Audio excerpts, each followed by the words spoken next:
জি কর নিয়ে অত্যন্ত গুরুত্বপূর্ণ তথ্য আপনাদের কাছে নিয়ে এসেছি। মানে জি করের তিলোত্তমার আরেক খুনিকে এবার গ্রেপ্তার করা হয়েছে। চলুন আপনাদেরকে ডিটেলসে সবটা দেখাবো। মানে এই যে তিলোত্তমার মা বারবার বলছিলেন না যে জি করে সমস্ত অপরাধীকে আমি ছাড় দিব না, তাদেরকে আমি শান্তিতে থাকতে দিব না, কারণ আমার একমাত্র সন্তান যেভাবে কষ্ট পেয়ে মিনিটে মিনিটে সে তর্পে তর্পে মারা গেছে, ঠিক সেইভাবে তাদেরকে আমি তর্পাবো, কষ্ট দেব, তাদেরকে আমি শান্তিতে থাকতে দেব না। তো ঠিক সেইভাবে আমাদের বর্তমান মুখ্যমন্ত্রী শুভেন্দু অধিকারী প্রত্যেকটা অপরাধী, প্রত্যেকটা খুনিকে এবার কিন্তু টানতে টানতে ঘেঁষড়াতে ঘেঁষড়াতে আপনারা দেখলে অবাক হয়ে যাবেন যে তাকে গ্রেপ্তার করে পুলিশ নিয়ে যাচ্ছে। আর তার সাথে জি করে কারা কারা এই ঘটনার সাথে জড়িত, কারা কারা শাস্তির জন্য সত্যিকারই তাদের শাস্তি হওয়া দরকার, বা শাস্তি তাদের হলে সমস্ত মানুষ এই আইন ব্যবস্থার প্রতি নতুন করে একটা বিশ্বাস জন্মাবে। চলুন আপনাদেরকে ডিটেলসে সবটা শোনাবো। আগে শুনুন কথাগুলো, শুনুন। এদের হাতে অনেকটা ব্যাপার আছে, কারণ জানেন অনেক সময় একটা ক্রাইমে 12-13 জনের ফাঁসির হুকুম হয়। তারা তো সবাই মিলে ক্রাইমটা করেনি, বাট তারা কোনো না কোনোভাবে জড়িত ছিল। ফলে সেইভাবে যদি মানুষের যেটা আশা, যারা এই মেয়েটার শরীরটাকে পুড়িয়েছে, যারা এই মেয়েটার বাড়িতে গিয়ে টাকা অফার করেছে, এদের সবাইকে, সে পুলিশ হোক, রাজনৈতিক নেতা হোক, বা কোনো হাসপাতালের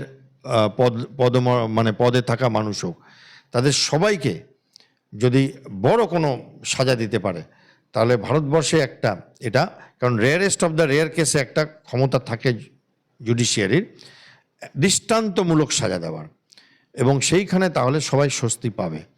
আমি এখনও জানি না, আমি আশা নিয়ে বসে আছি বুক বেঁধে, যে এই মেয়েটা, তার বাবা মা তারা পাক, এবং দেশবাসীরাও, আমরা কেউই, আমাদেরই বাড়ির মেয়ে মনে হয়, যে কেউ চাই না একটা মানুষকে এই রকমভাবে চলে যেতে হওয়া, এত সম্ভাবনাপূর্ণ একজন, এবং কি নিষ্ঠুর, এবং অ্যাডমিনিস্ট্রেশনের কি নিখুঁত খেলা, এবং কি কি পুরো সিস্টেম যখন দাঁড়িয়ে যায় ক্রাইমকে সংগঠিত করতে, তাহলে সাধারণ মানুষের কাছে তো কোনো কিছু থাকে না, আর কোনো রকম আস্থা থাকে না কিছুর ওপর। একমাত্র আস্থা হচ্ছে এখন যে এই কোর্টের কাছে, আমাদের জুডিশিয়ারির কাছে, যে যদি জজ সাহেবরা এই ব্যাপারটাতে যতটা পারে প্রমাণ বা সার্কামস্টেন্সিয়াল এভিডেন্স যেটুকুনি পারে দেখে একটা দৃষ্টান্তমূলক সাজা দেন, তাহলে আমরা সবাই তাদেরকে আশীর্বাদ করব যে ভারতবর্ষের কনস্টিটিউশন এখনো আছে। স্যার, এইখানে একটা বড় নিখুঁত প্রশ্ন রয়েছে।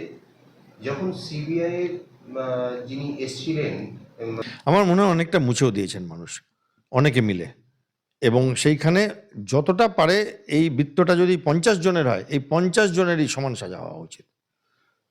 তাতে কে সিবিআই, কে আইপিএস, কে আইএস, কে হাসপাতাল অ্যাডমিনিস্ট্রেশন, কে রাজনৈতিক এমএলএ, কাউন্সিলর, কিছু দেখার দরকার নেই। এবং যদি প্রমাণ করা যায় আরও উপরে কেউ ছিল, তারও হওয়া উচিত।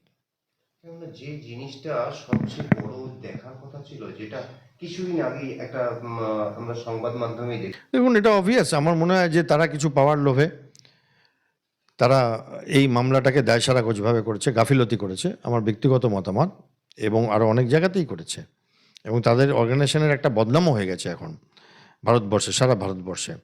এবং এখানে মনে হয় যে তারা কখনো কোনো এরকম ক্রাইম হলে সেখান থেকে সুযোগ খোঁজে কীভাবে নিজেদের আখেরটা গুছাবে, সেটাই হয়েছে। এটা দুঃখের ব্যাপার, বাট এখন তো একটা নতুন আশার আলো দেখা যাচ্ছে।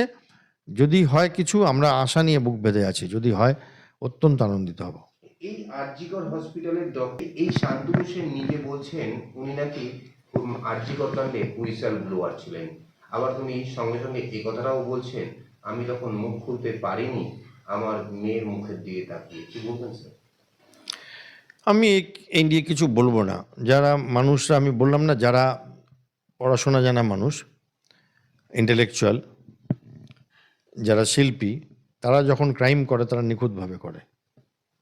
কারণ এনার সম্বন্ধে আমি মিডিয়াতেও অনেক কিছু দেখেছি। ইনি নাকি স্কোয়ার ফিট মেপে টাকা নিতেন, আমি নিজে দেখেছি, আমার কাছে আছে, সেই ডাউনলোড করা আছে, আমি বলিনি, লোকেরা বলছে। এবং উনি কেসও করেননি তাদের বিরুদ্ধে কোনো রকম। তো ফলে আজকে উনি কি চেষ্টা করছেন নিজের রাজনৈতিক আরেকটা উত্থান পতনের, আমি জানি না। এখন শুনছি ভালো তৃণমূল, খারাপ তৃণমূল, এরকম কথাবার্তা চলছে। তো ফলে ওনার পার্সোনাল এজেন্ডা কি আমার জানা নেই। তবে যখন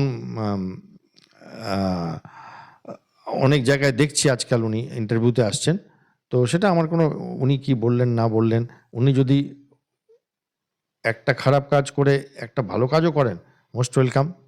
আসল লোকগুলোকে ধরিয়ে দিন, ইনি নিজে চলে যান, সিবিআইতে স্টেটমেন্ট দিন, যখন ইনভেস্টিগেশন হবে ধরিয়ে দিন, ভালো, অ্যাটলিস্ট মেয়েটা তো পাবে।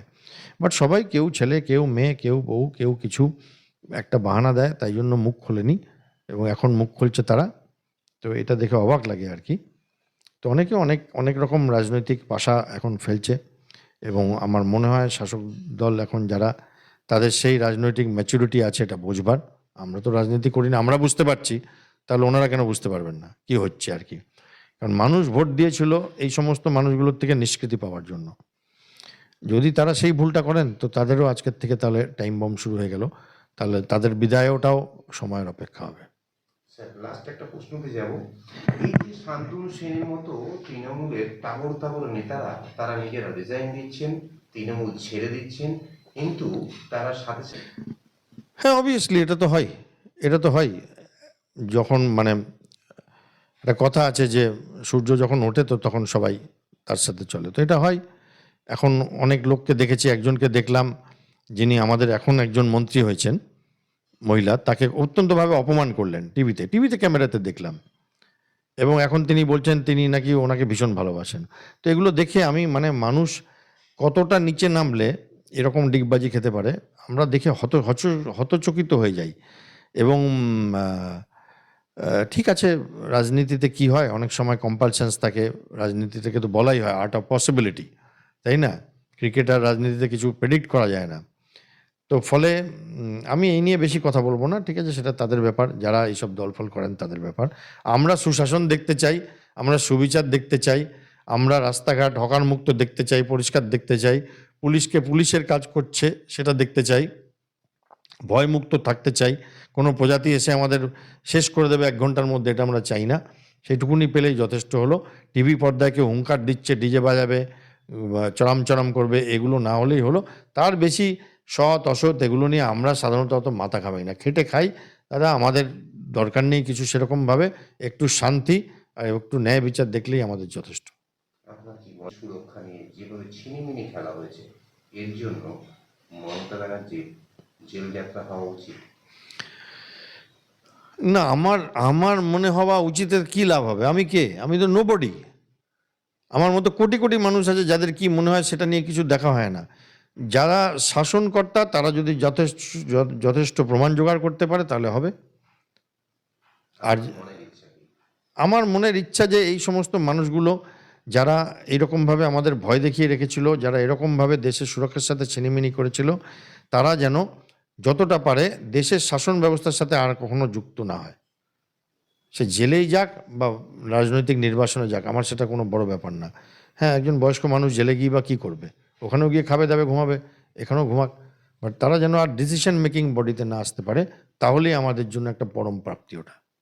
তো বন্ধুরা, কথাগুলো শুনলেন যে এই যে ইনি কথাগুলো বললেন, সত্যি এই কথাগুলো কিন্তু বোঝার, মানে সত্যি যদি যার চাই, বিচারপতি যদি চান, তাহলে আরজি কর ম্যাটারে একটা কড়া স্টেপ নিয়ে যেই সমস্ত অপরাধীরা আছে তাদেরকে তো শাস্তি দিবে, প্লাস যারা এই ঘটনাটা ঘটাতে চারিদিক থেকে সাহায্য করেছে বা আরও তার সাথে জমিয়ে, মানে এই ঘটনার সাথে জড়িয়ে তিলোত্তমার মা বাবার সাথে বা আরও অন্যান্যদের সাথে এই দুর্নীতিতে জড়িত হয়েছে, তিলোত্তমার ঘটনার সাথে ষড়যন্ত্রে অতপ্রতভাবে জড়িত, তাদের সকলের শাস্তি হোক। আর তবেই কিন্তু সকলের মনে, জনগণের মনে বা দর্শকের বা মানুষের মনে এই চিন্তা ভাবনাটা জন্মাবে যে না, বিচার ব্যবস্থা এখনও অবধি আছে, এমনকি দৃষ্টান্তমূলক শাস্তি হয়েছে, বুঝতে পারলেন? আর যার জন্য এই যে আরজি করে ম্যাটারটা, বিশেষ করে যেহেতু এটা নিয়ে গোটা বিশ্বে প্রতিবাদ হয়েছে, তো এই ম্যাটারে খতিয়ে দেখে বিচারপতি যাতে সবাইকে, যেভাবে ডিসি নর্থ টাকার অফার করেছিলেন, ওনাকেও শাস্তি দেওয়া উচিত একদম। আর শুধু সাসপেন্ড না, তাছাড়াও ওনাকে বিচারপতি আদালত থেকে শাস্তি দেওয়া উচিত। তারপরে আরও যে রয়েছেন বিনীত গোয়েল, এমনকি খুদ মমতা ব্যানার্জি উনি নিজে বলেছিলেন যে আমি সারা রাত কন্ট্যাক্টে ছিলাম। তো সকলকে যেভাবে শুধুমাত্র একজন অপরাধী মানে সঞ্জয়কে শুধুমাত্র অপরাধী সাজিয়ে তাকে যে এই আরজি করে ম্যাটারে তাকে যে জেলে রাখা হয়েছে, সে তো একা নয়, এটা তো আমরা শিওর, ঠিক না? তারপরে আরও যারা যারা জড়িত তাদেরকে জড়িত তারা তো শাস্তি মানে তাদেরকে শাস্তি দেওয়া উচিত। প্লাস যারা আশেপাশে রয়েছে, যারা এই কাজের সাথে মমতা ব্যানার্জি বা আরও অন্যান্য যারা রয়েছেন বড় বড় মাথারা জড়িত, তাদেরকেও শাস্তি দেওয়া উচিত আর দৃষ্টান্তমূলক। এই নিয়ে তিলোত্তমার মা দেখুন কি বলেছে। এমনকি আপনাদেরকে বলি যে আরজি কর ম্যাটারে এবার আরেক তিলোত্তমার খুনিকে গ্রেপ্তার করা হয়েছে, যেটা হলো বিরূপাক্ষ। মনে পড়ছে থ্রেড কালচারের বড় মাথা, যারা থ্রেড কালচার চালাতো, মানে অভিক দে, বিরূপাক্ষ আরেকজন ছিলেন। তো অভিক দে ওনাকেও অ্যারেস্ট করা হয়েছে, এমনকি বিরূপাক্ষ ওনাকেও পুলিশ টানতে টানতে ঘেঁষরাতে নিয়ে গেছে। তিলোত্তমার মা কি বলছেন আগে শুনুন। আমার মেয়ের প্রকৃত অপরাধীরা যারা তাকে এরম নৃশংসভাবে খুন করেছে তাদের আমি ভালো থাকতে দেব না। আমাদের নতুন সরকারকে আমি ধন্যবাদ জানাই, মুখ্যমন্ত্রীকে, তার কাজের অগ্রগতি। ওরা যে থ্রেড কালচারের মাথা ছিল, ওরা থ্রেড কালচার, অভিজ্ঞ, বিরূপাক্ষ, বিশ্বাস, আরো একজন ছিলেন, অভিজ্ঞও সাসপেন্ড হয়েছে। কালপিট যারা তারা ধরা পড়বে, ফাইল খুলেই এগুলো দেখতে পাচ্ছেন। যেগুলো আমাদের প্রাক্তন যিনি স্বাস্থ্যমন্ত্রী ছিলেন তিনি অন্ধের মতো থেকেছিলেন, এগুলো ধরা পড়েনি। আমি এখনো কারো নাম বলিনি, এগুলো ফাইল থেকেই বেরোচ্ছে। আপনারা দেখবেন, পরপর দেখতে থাকবেন, সবাই সামনে আসবে। তিলোত্তমার মায়ের কথাগুলো শুনলেন? তিলোত্তমার মা পরিষ্কার বলেছেন আমি শান্তিতে থাকতে দেব না। এমনকি আমাদের বর্তমান মুখ্যমন্ত্রী শুভেন্দু অধিকারীকে উনি ধন্যবাদ জানিয়েছেন।